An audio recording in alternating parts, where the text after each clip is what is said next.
Welcome to the SwimSwam podcast. I'm your host, Coleman Hodges. Joining me today is now two-time ACC Swimmer of the Championships, two-time team champion with the University of Virginia, the ACC Championships today.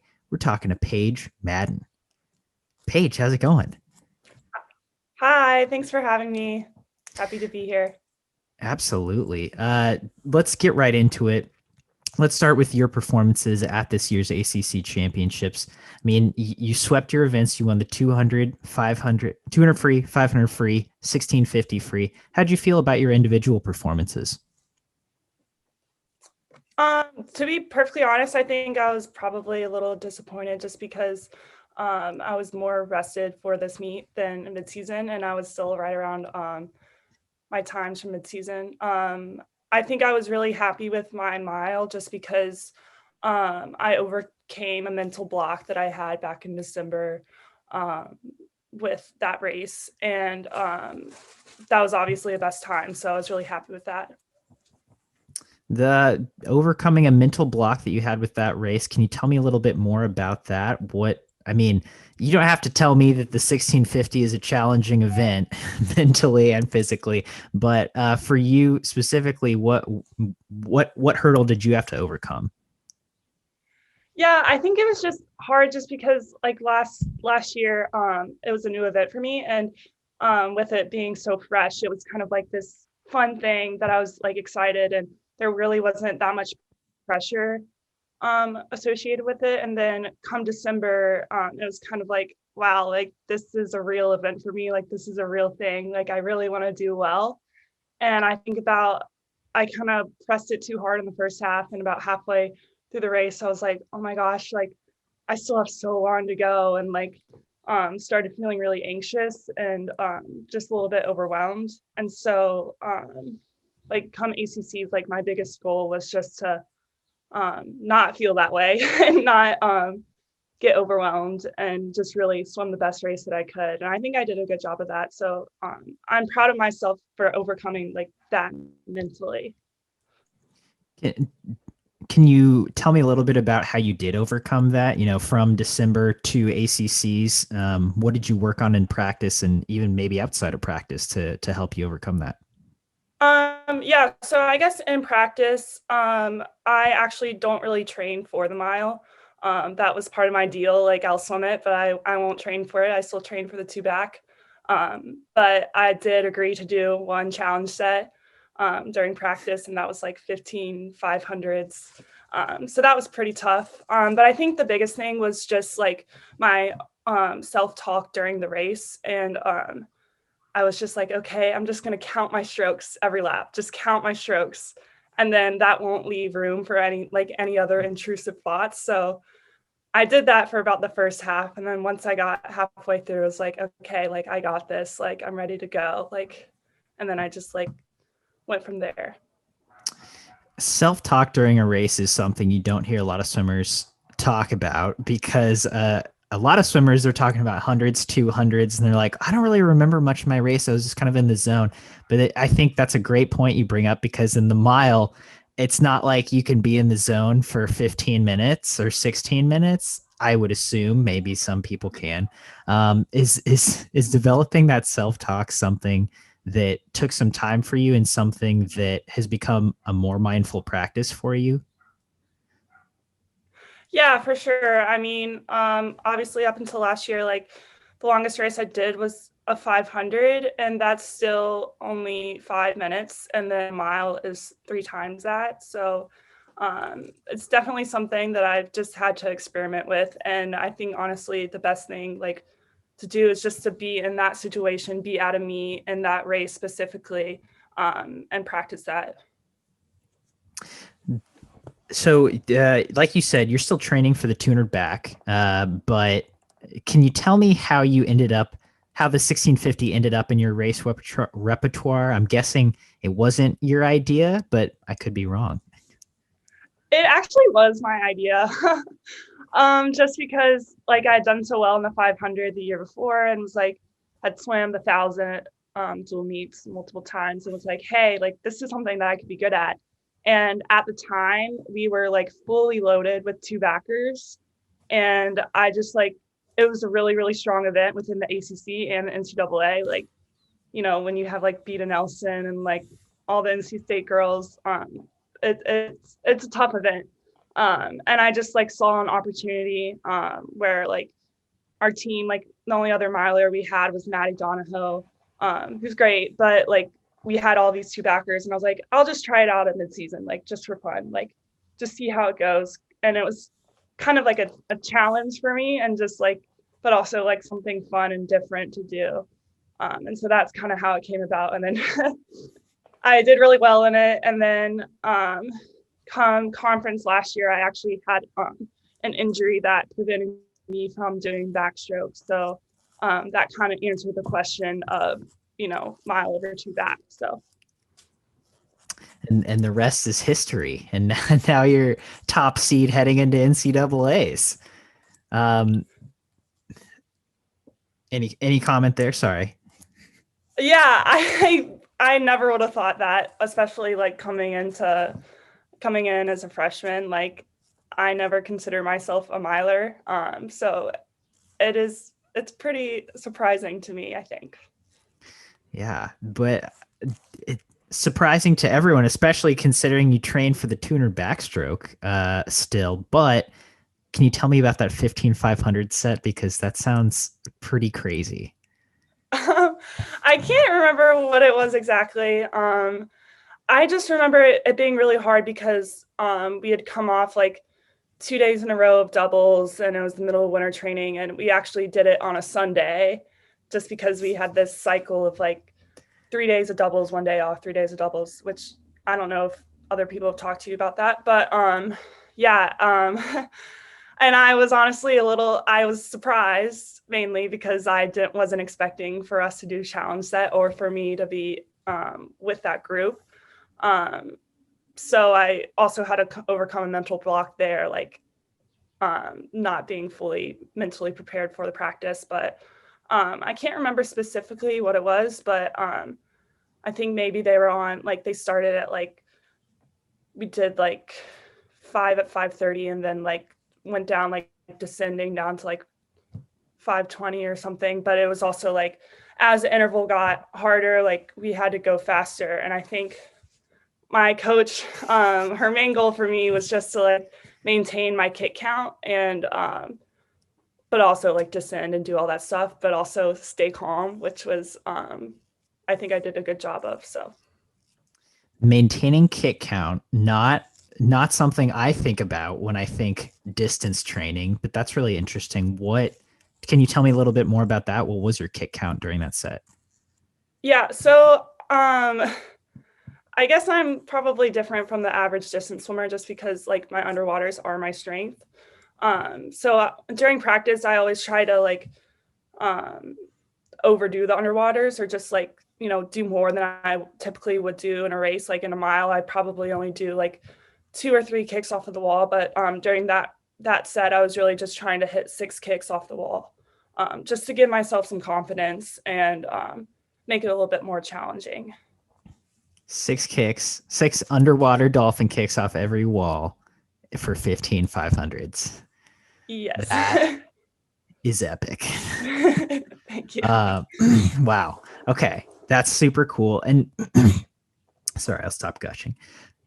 Going back to this year's ACC championships, obviously it was a bizarre season for everyone, just because of overcoming COVID restrictions and kind of adapting to that. Just the team wise, you guys were able to win fairly handily.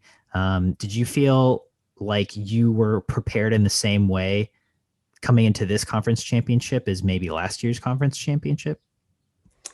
Yeah, I mean, I think physically, it's the same as every year. Obviously try to elevate your practice intensity and just hitting faster times, but it's definitely like way different given COVID and everything. And I think our motto this entire year has just been like, get to the meat, like let's get to ACCs, like let's get to NCAAs, like follow the COVID protocols. And that was really, we hadn't really talked about like winning or like how well we're going to do. Cause like that was the focus, just like stay healthy.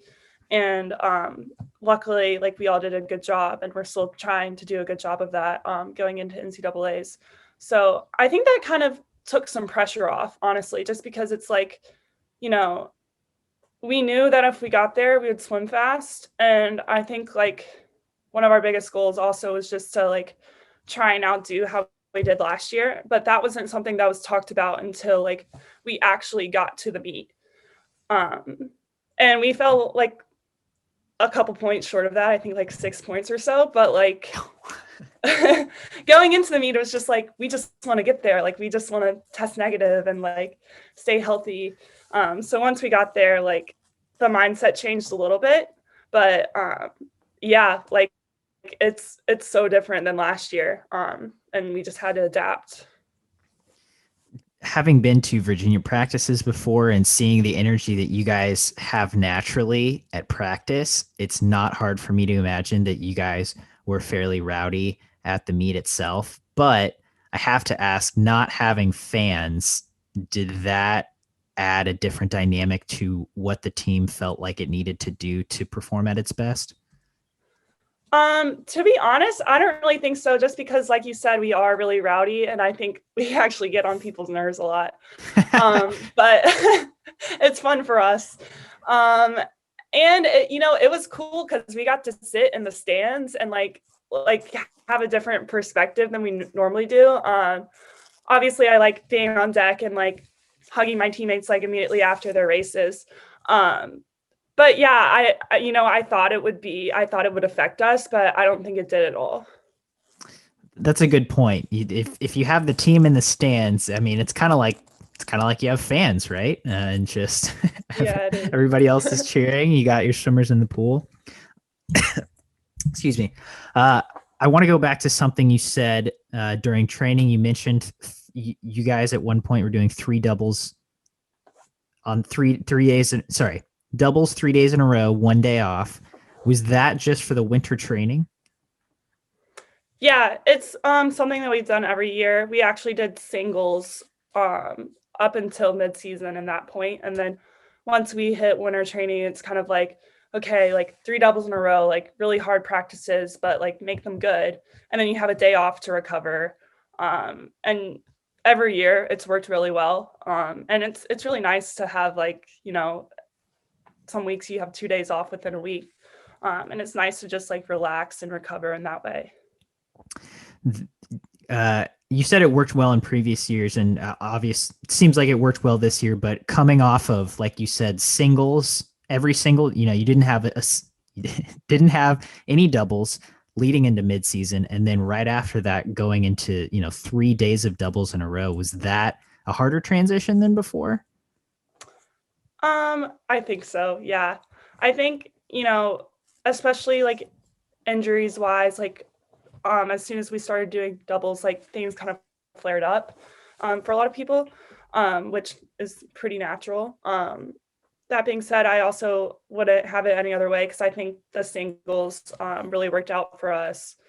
We did really well at midseason, and like doing that, those practices, like they were really intense, but it was also just like nice to have like a different, just because I've been here for 3 years at that point. So it was just like a nice change and just like a nice little experiment almost. But yeah, those doubles were definitely tough, especially the first week. But as they went on, I think everyone really adapted really well. So that was fun. And how many weeks did you do the 3 doubles 1 day off thing for? Oh gosh, it was pretty long just because winter break was long because we didn't start school until February. Wow. So probably like 6 weeks, maybe. I could be wrong on that, but it's kind of wiped from my memory. Understandably so. That is so much swimming. Was one of these doubles? This is when you did the 15,500s? Yes, it was. Oh my God. So you had another practice that day? Yeah, but I think it was like a 100-stroke practice or something like that, just to take the as a Gotcha. little treat. Whew. All right. It's a lot of swimming. Yeah. So, so heading to wrap things up, heading into this NCAA meet, you mentioned you guys didn't put a big emphasis on winning conference. You guys just wanted to show up to the meet. But once you did show up, you had that goal of outscoring yourselves. Um, Not having had NCAAs last year and kind of being a different team than Virginia was 2 years ago at NCAAs, do you think you might have that? Do you think you're going to have goals when once you show up to this NCAA meet? Absolutely. Yeah. I think taking a guess, like we haven't really talked about it because it's still like, let's be healthy, let's stay safe. But I could probably imagine that it might just be like moving up from where you are on the site sheet, or like if you do make finals, like moving up from prelims to finals. Um, I'm not really sure. Todd is full of surprises, so he could pull something out of the hat that none of us were really prepared for. But yeah, I don't really know. I'm excited to hear about it though. Do you personally like that method of operation of not really knowing what a team goal might be until the actual event is upon you? I think so, just because like there's so many distractions right now, and I am a big believer in balance. And I think like if we did have a team goal right now, I'd probably be thinking about it all day. I think, everyone obviously like we kind of do have like a collective team goal. Like we want to finish the best as possible. That's kind of a given. And like go best times, all that stuff. But like not having it like a hard, like tangible goal, I think is pretty good just because it gives everyone a little mental break, and it'll get us that much excited like once we actually get to the meet. If we actually get to the meet, I should say.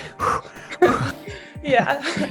Fingers crossed. I mean, it's been super cool that we've been able to have conference championships. By all signs, we're gonna have NCAA championships. So, yeah, don't want to jinx that. But Paige, I really appreciate you taking the time to sit down and chat with me today for a little bit. Any parting thoughts before we sign off?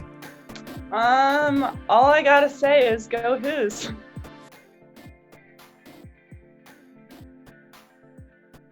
You've been listening to the SwimSwam podcast. Stay tuned for new episodes every week. You can take SwimSwam podcast on the go by subscribing on your favorite podcast platform. Look for links in the description below, and be sure to subscribe to our YouTube channel for more videos as well.